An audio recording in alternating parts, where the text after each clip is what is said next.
Focus now on the Eastern Cape. Dams are close to running dry and day zero is fast approaching in the Nelson Mandela Bay metropole. While residents are being urged to drastically reduce water usage, the precious resource is being wasted due to various leaks. Some residents say calling the municipality is a waste of time. Well, for more, I'm joined by Siyabulela Mama, who is part of the Nelson Mandela Bay Water Crisis Committee. Siyabulela, thank you so much for joining us this evening from Gqeberha. Talk to me about what it's like to live in Gqeberha with the water problems and the crisis. So thank you very much for having us. So living in Gqeberha at the moment is living in uncertainty. And you know, the problem here is that there's a problem, huge problem of politicking and politics over residents' interest and putting forward the interest of residents. And we woke up today to a report that the mayor has snapped the deputy minister of finance trying to send a delegation that would assist in the situation of water. So they're no longer sending delegation.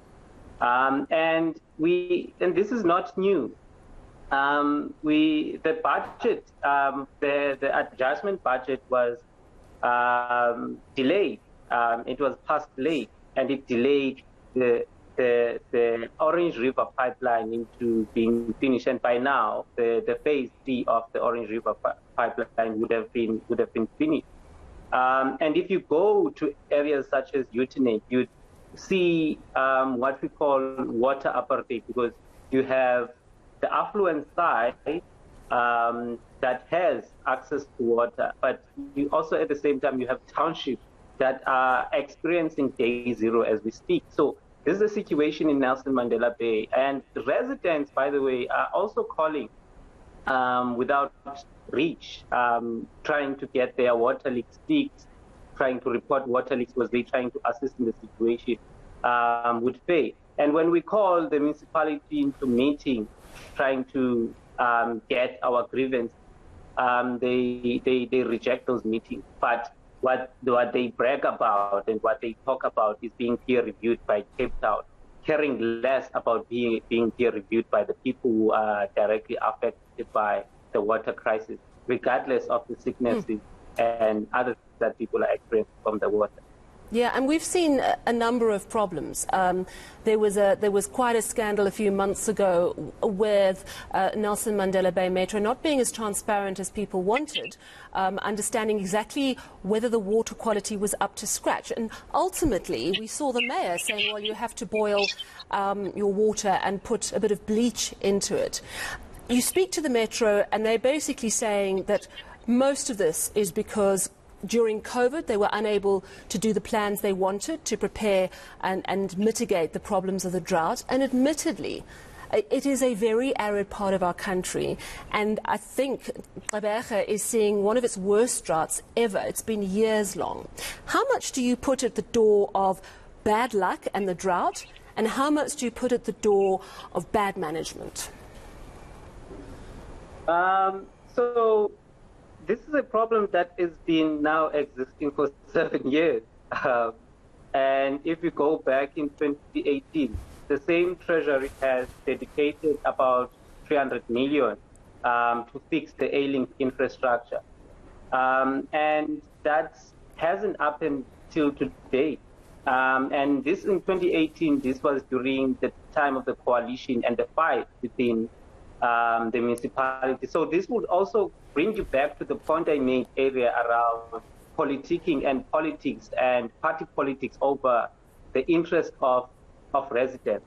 And so COVID really is not an excuse. I'm sorry, it's really not an excuse. And the issue of, you know, you made the point that even the 13 samples of the water have failed. And this was held from residents.